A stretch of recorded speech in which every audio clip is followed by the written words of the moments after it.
Hello students, this is शुभंकर दत्ता। आप सभी का स्वागत है आपका यूट्यूब चैनल 10 मिनट्स डिप्लोमा में। आज के इस वीडियो में हम लोग स्टैक की ऑपरेशंस को ऊपर डिटेल में कोड कर रहे होंगे। ठीक है, हर एक लाइन्स ऑफ कोड को हम लोग इधर लिख के समझाएंगे। ठीक है, जितना हो सके डिप्लोमा लेवल, जितना हो सके बिगिनर लेवल में घुस के हम लोग समझने की कोशिश कर रहे होंगे।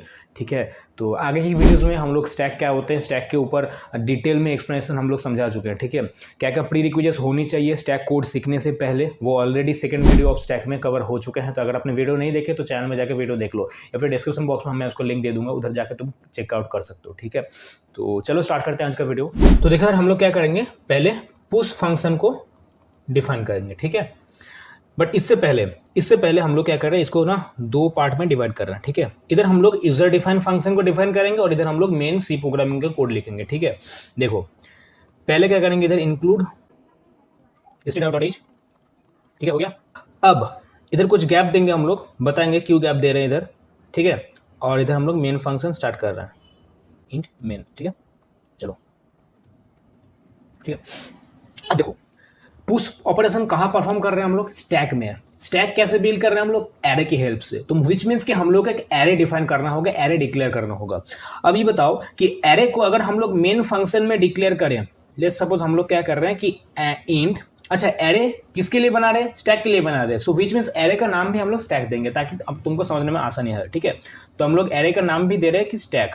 ठीक है, अब ये बताओ कि लेट्स सपोज इसको 5 हम लोग बना रहे हैं ना। अब ये बताओ कि अगर मेन फंक्शन के अंदर मैं इस एरे को बनाता हूं, तो जब भी तुम इधर फंक्शन को बनाओगे, यूजर डिफाइन फंक्शन बनाओगे, तो तुम्हें इस एरे को पास करना होगा इस फंक्शन में।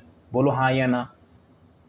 अरे भाई ये फंक्शन का किसके लिए परफॉर्म कर रहे हो, ये इस फंक्शन को परफॉर्म कर रहे हो तुम एरे के लिए, which is I mean implementing the stack, which is used to implement stack. तो विच मीन्स ये जो तुम ऑपरेशन परफॉर्म करोगे ये एरे के ऊपर परफॉर्म करोगे। तो हर एक फंक्शन लिखने के लिए मुझे एरे चाहिए, बोलो हाँ या ना। अगर तुम इसको मेन फंक्शन के अंदर लिखते हो तो तुम्हें हर बार जब भी तुम फंक्शन लिखोगे तो तुम्हें फंक्शन में इधर इधर इधर तुमको पास करना होगा एरे। ठीक है, that is the take something function बनाना होगा फिर उसके लिए, है ना। समझ रहे हो मैं क्या बता रहा हूं। ठीक है, अच्छा क्या हो कि अगर इसी लाइन ऑफ कोड को मैं इधर लिख दूं तो ये ग्लोबल वेरिएबल बन जाएगा। ये क्या था अभी तक लोकल था। ठीक है, तो जब ये ग्लोबल वेरिएबल बनेगा तो तुमको हर बार इधर पास करने की कोई ज़रूरत नहीं है, क्योंकि वो तुम इसको ग्लोबल में मेंशन कर रहे हो तो ऑटोमेटिकली वो उसका कॉल हो जाएगा। बोलो समझ में आया कि नहीं यार। ठीक है, अरे भाई मेन फंक्शन का कोई भी वेरिएबल तुम दूसरे किसी फंक्शन में नहीं बुला सकते, दूसरे किसी फंक्शन के अंदर यूज नहीं कर सकते, तुम फिर से उसको डिक्लेयर करना पड़ेगा। अगर तुमको यूज करना है तो रैदर ये करो कि लोकल वेरिएबल ना बना के तुम उसको ग्लोबल वेरिएबल बनाओ, है ना। तो हम क्या करेंगे, इसी चीज को हम लोग क्या करेंगे, ग्लोबल में बनाएंगे, है ना। ग्लोबल वेरिएबल में हम लोग इसको बना रहे होंगे। ठीक है, बोलो समझ में आया कि नहीं आया। और अभी इस चीज को हम लोग क्या करेंगे, डिलीट कर देंगे। ठीक है, समझ में आ गया। अच्छा चलो यहाँ तक हो गया। तो हम लोग एक एरे चाहिए, वो हो गया। और क्या चाहिए बताए थे प्रीवियस वीडियो में, प्री रिक्विजिट्स क्या चाहिए, एक टॉप वेरिएबल चाहिए जिसको हम लोग -1 से इनिशियलाइज करेंगे। ठीक है, तो अब देखो टॉप वेरिएबल भी हर एक फंक्शन में चाहिए, तो rather declaring into the main function हम लोग इसको ग्लोबल वेरिएबल बना देते हैं, तो हम लोग हर एक फंक्शन में उसके यूज कर सकते हैं। बोलो समझ में आ रहा है। ठीक है, तो चलो इधर भी हम लोग क्या कर रहे हैं, एक इंट नाम का एक टॉप वेरिएबल बना रहे हैं जिसके अंदर हम लोग -1 को असाइन कर रहे हैं, विच मीन्स द इनिशियलाइज कर रहे हैं। बोलो समझ में आया कि नहीं आया। अब पुश फंक्शन को बनाते हैं हम लोग। चलो अच्छा, पुश फंक्शन का मतलब यह है कि इस स्टैक के अंदर तुम डेटा को इंसर्ट करोगे, है ना। अच्छा, तो इसका इंडेक्सिंग स्टार्ट होते हैं 0 1 2 3 और 4। अभी हम लोगों का टॉप कहाँ पे है, टॉप है -1 पे।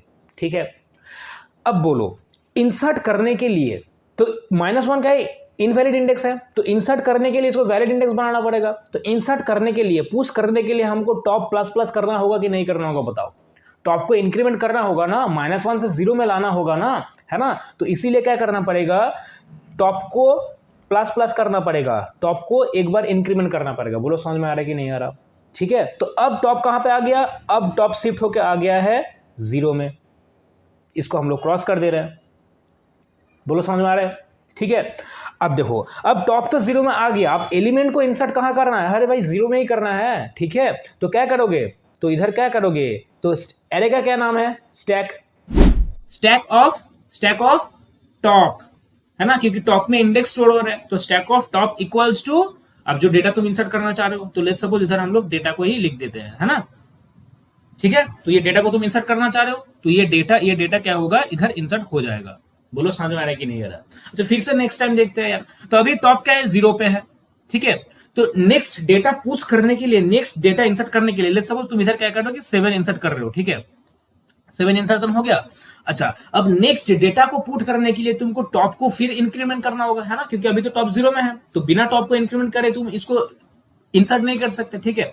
तो टॉप को फिर टॉप प्लस प्लस करोगे, फिर टॉप प्लस प्लस करोगे, तो टॉप अभी कहां पे है, टॉप है 1 पे, तो इस टॉप को भी क्रॉस कर देते हैं हम लोग, ठीक है, समझ में आ गया। अब फिर से stack of top, stack of top का क्या इंडेक्सिंग है 1, तो स्टैक ऑफ 1 इक्वल्स टू फिर से डेटा, लेट्स सपोज तुम इधर 5 स्टोर कर रहे हो। बोलो समझ में आ रहा है।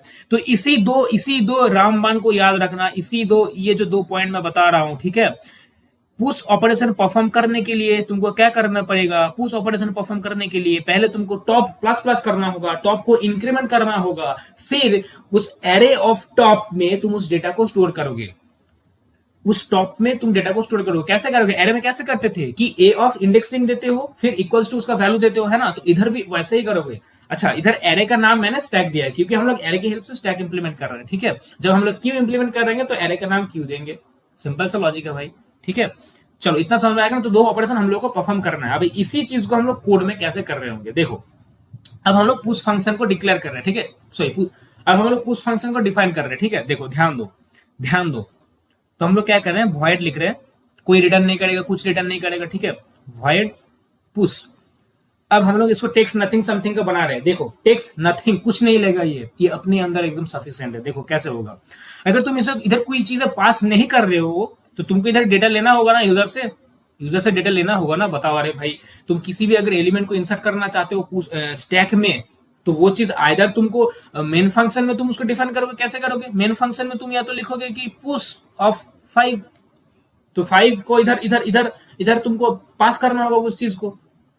बोलो हाँ या ना। इधर तुमको लेट्स सपोज इंट एन लिखना पड़ेगा, ठीक है, that is the take something nature का बन गया, ठीक।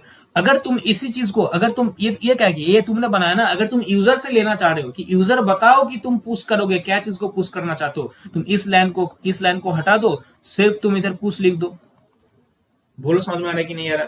अच्छा अब इस चीज को करने के लिए इधर हम लोगों को क्या करना पड़ेगा कि वॉइड नेचर का या फिर टेक्स्ट।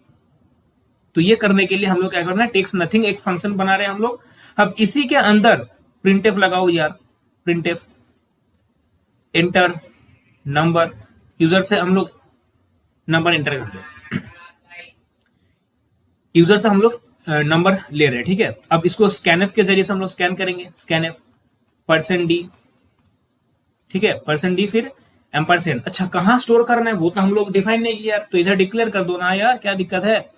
हम लोग डेटा में इस चीज को स्टोर करेंगे, ठीक है। तो इधर डेटा बोल के एक वेरिएबल है, इसके अंदर यूजर जो इनपुट जो डेटा देगा वो स्टोर हो जाएगा। बोलो इतना समझ में आ रहा है कि नहीं आ रहा, ठीक है। अब क्या करना है, मुझे तो डेटा मिल गया, let's suppose user wants to insert 7, मुझे डेटा मिल गया है 7। अब क्या करना है कि हम लोग चेक करेंगे क्या ये वाकई में स्टैक खाली है, स्टैक में जगह है या फिर फुल है। अगर फुल है तो प्रिंट करो ओवरफ्लो। बोलो समझ में आ रहा है कि नहीं आ रहा। अगर फुल है तो प्रिंट करो ओवरफ्लो, अगर फुल नहीं है तो टॉप प्लस प्लस करो और इनपुट कर दो।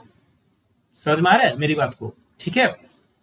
देखो क्या बता रहे हम लोग, तो इफ फंक्शन लगाएंगे हम लोग। इफ क्या चेक करेंगे कि स्टैक फुल है कि नहीं है। अच्छा स्टैक फुल किस केस में होगा, स्टैक फुल होगा अगर top equals to array size, which means इधर क्या है 5, तो अगर top equals to 5 - 1 which means 4, अगर टॉप इक्वल्स टू 4 हो गया तो स्टैक इज फुल।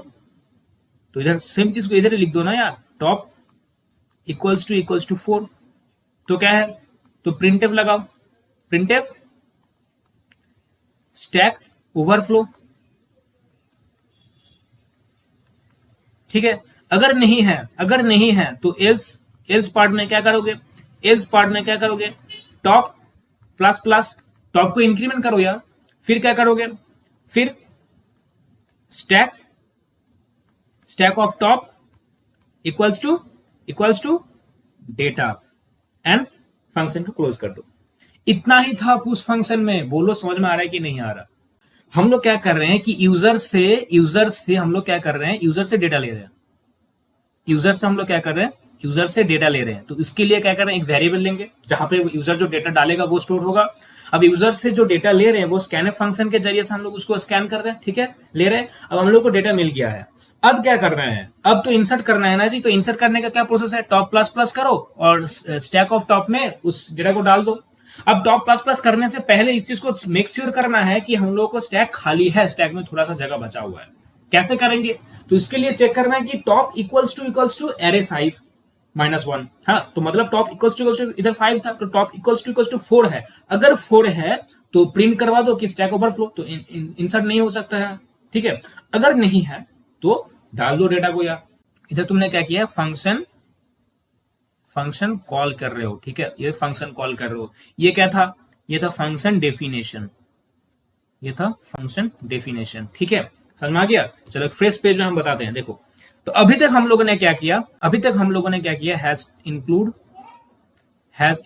stdio.h लिखे थे, ठीक है। फिर हम लोगों ने क्या किया, एक स्टैक नाम का एरे बनाए थे जिसका साइज था 5, और हम लोगों ने क्या किया, इंट टॉप बोल के एक वेरिएबल लिए थे जिसको हम लोगों ने -1 से इनिशियलाइज किए थे, ठीक है। अब फिर हम लोग क्या कर रहे हैं, इंट मेन फंक्शन ले रहे हैं, उसके अंदर क्या कर रहे हैं, हम लोग पुश फंक्शन को कॉल कर रहे हैं। अब पुश फंक्शन को हम लोगों ने डिफाइन कर रखा है कहां, इस आगे वाले स्लाइड में। देखो यार, पुश फंक्शन को हम लोग इधर डिफाइन कर रखे ना, कहां, इधर है ना। तो ये था पुश फंक्शन का डेफिनेशन, ठीक है। चलो, तो ये पुश फंक्शन का डेफिनेशन हो गया। हम लोग इधर क्या कर रहे हैं, पुश फंक्शन को कॉल कर रहे हैं। अब देखो, अभी बताया था ना तीनों term, function declaration, function definition, function call. तो ये तो फंक्शन कॉल हो गया, फंक्शन डेफिनेशन इधर हो गया। अब भाई डिक्लेरेशन कहां करना है, देखो डिक्लेरेशन जो कहां करना है, डिक्लेरेशन या तुमको करना है मेन फंक्शन के ऊपर। अगर तुम डेफिनेशन मेन फंक्शन के नीचे लिख रहे हो, क्या बता रहे हैं, अगर तुम ये मेन फंक्शन के नीचे तुम ऐसे ऐसे करके पुश फंक्शन को तुम इधर डिफाइन कर रहे हो, इधर डेफिनेशन तुम अगर दे रहे हो, तो तुमको डिक्लेयर कहां करना पड़ेगा, मेन फंक्शन के ऊपर। अरे भाई, मेन फंक्शन के आगे कंपाइलर को ये बताना है कि मेरे पास ये फंक्शन है, that is the user defined function, ताकि कंपाइलर रेडी हो जाए, प्रिपेयर हो जाए कि इसको एग्जीक्यूट करना है। समझ में आ रहा है, ठीक है। तो अगर तुमको ये चीज नहीं करना है, तो तुम एक ही बार में कर दो ना यार, ये जो तुम डेफिनेशन लिख रहे हो ना, इस पूरा डेफिनेशन को तुम क्या करो, मेन फंक्शन के ऊपर लिख दो यार। तो तुमको अलग से डिक्लेरेशन देने की कोई जरूरत नहीं है, तो उधर ही डिक्लेरेशन डेफिनेशन हो जाएगा। तुम सिर्फ इधर फंक्शन को कॉल कर लो। बोलो समझ में आ रहा है कि नहीं आ रहा, ठीक है। आज के लिए इतना ही। पुश फंक्शन हम लोगों ने ऑलरेडी कवर कर चुके हैं, डिटेल में इलाबोरेट कर चुके हैं, ठीक है, समझ में आ रहा है, ठीक। नेक्स्ट वीडियो में हम लोग पॉप फंक्शन, फिर पिक फंक्शन, फिर डिस्प्ले फंक्शन, फिर इज एम्प्टी, इज फुल, बहुत सारे और भी फंक्शंस है 2-4, ठीक है, उसको हम लोग कवर कर रहे होंगे। तो आई होप वीडियो पसंद आए होंगे। अगर वीडियो पसंद आए तो वीडियो को लाइक कर दो यार। अगर चैनल पे नए हो तो चैनल को सब्सक्राइब करो। हम लोग जितना हो सके बिगिनर लेवल में घुसने की कोशिश करें, बिगिनर लेवल में तुमको समझाने की कोशिश करें, ठीक है। तो आई होप वीडियो पसंद आए होगा। अगर पसंद आए तो चैनल को सब्सक्राइब कर लो एंड इस वीडियो को अपने दोस्तों के साथ शेयर कर दो, ठीक है। चलो मिलते हैं नेक्स्ट वीडियो में, थैंक यू।